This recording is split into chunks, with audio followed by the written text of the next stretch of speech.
Bismillahirrahmanirrahim. Thank you very much, Mirza Sahab. And I'm also thankful to the IPS for organizing this event, very important indeed.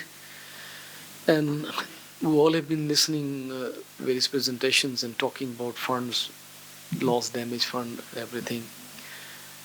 I think as far as the governance is concerned, particularly in this context of climate change, what constitutes a framework of governance is a triangle of policy, legal, and institutional framework.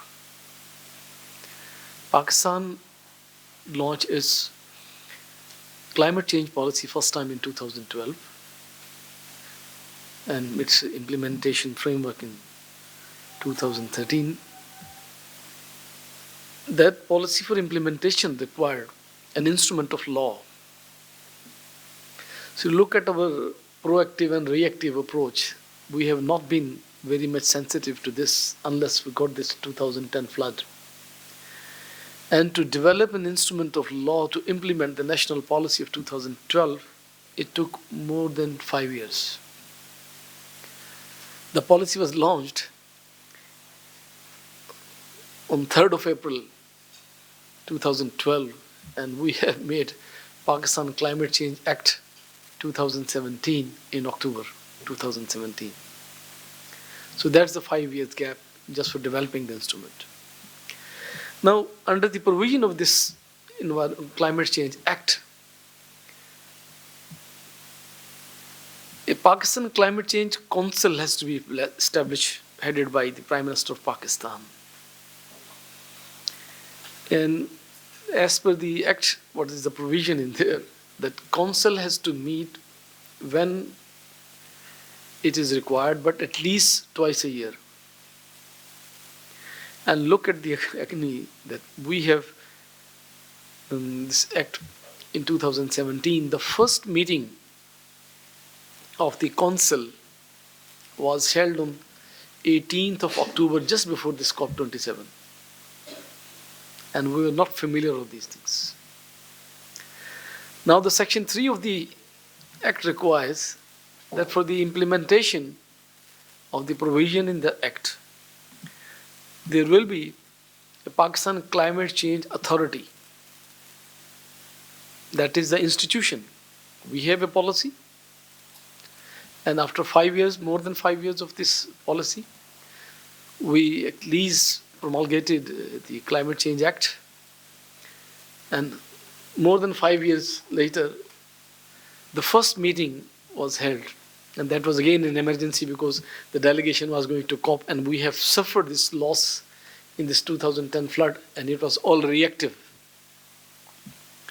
And immediately 10 days, on 28th of October the same month, the first meeting of the Climate Change Committee of the Parliament, they met just for 1 hour, and nothing could be established. And what it is mentioned over there, that there is a need to establish a committee of the experts. And particularly within the same act, there is a provision in section 3 that there will be a climate change management fund. Climate change fund has to be established.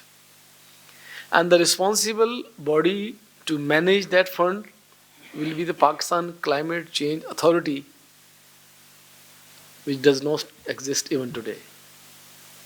And we are talking about the fund from loss and damage, and from here and from there we will hear. So this has created a mistrust among the international financial institutions and the developed world that they don't have their governance in order. They have made a policy more than 5 years. They established an instrument of law. After more than 5 years, they had first meeting of the council that has to be at least twice a year. And after this COP27, we're talking about this fund from Asian Bank and the World Bank and their reappropriation, because they know, being a part of many intervention from these banks in Pakistan and other countries, whenever they go for investment, the first thing they look, the security of the financing in terms of their solid governance framework. When they come here to finance climate-related projects, And when they know there is no climate change authority as they have law, and there is no climate fund management mechanism exists on ground, so how they are going to trust us? So that is one of the reasons. So instead of we are blaming that they have developed so cumbersome mechanism, we need technical assistance to develop project. First thing I think we have to put our house in order in terms of our governance system. Once the establishment of this authority, the next step would be the role and responsibilities within the authority. The person capable of handling those projects is not that just for the sake of establishment, you got 2 officers on deputation from this ministry and 2 from this and 2 from this, and just for the sake of its existence you establish it. No, it has to be properly what you call the qualified and the trained people who can manage that fund, who can handle those projects, who can develop them. So then we can ask that we need technical assistance in developing projects, so we can have an institution. So we have a policy, we have developed law, but institution so far has not been established. So unless this governance framework will not be completed, they're not going to trust on us. And we'll keep on saying that we need fund from here and this is the promise, this is not the promise. So this is, I think, one of the lacuna that we have to sort at our end. And this should have been sorted before as a proactive measure, not as the after this 2010 flood and a reactive measure, and we are going to the COP27 as a delegation just to have an agenda and go again for please help, we have been devastated because no other step has been taken. And the policy that had been established again in 2021, the revised policy, nobody knows where this policy has been made. Suddenly policy came in. Policy development again has internationally established procedures, its protocols, some consultation is required. There was no consultation. Nobody knew when this revised policy came in.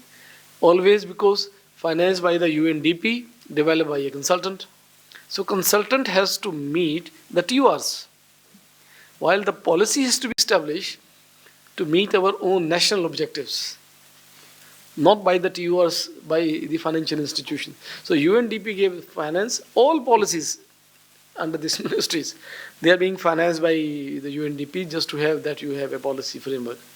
And the mechanism, the procedure of a broad-based consultative process, including inclusive governance. When you say good governance, the good governance includes the 4th pillar, apart with the policy, legal and institutional framework, the inclusive of the civil society. So then you can have business, academia, research, media, all these. So there was no involvement and nobody knew who was making this policy, where this policy was being updated. So in these kind of things, this really created a mistrust among those financial institutions. So that's why they don't rely on our mechanisms. So they think that the fund, if we give to them, there is no guarantee that they will be appropriately used for the purpose.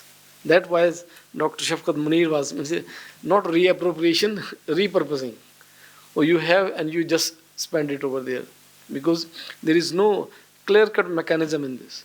So climate change policy and law and institutions, they all has to be in place so that you can have those funds and mechanism, then you can utilize always through certain program. Within the program there must be some projects, and then we can forward.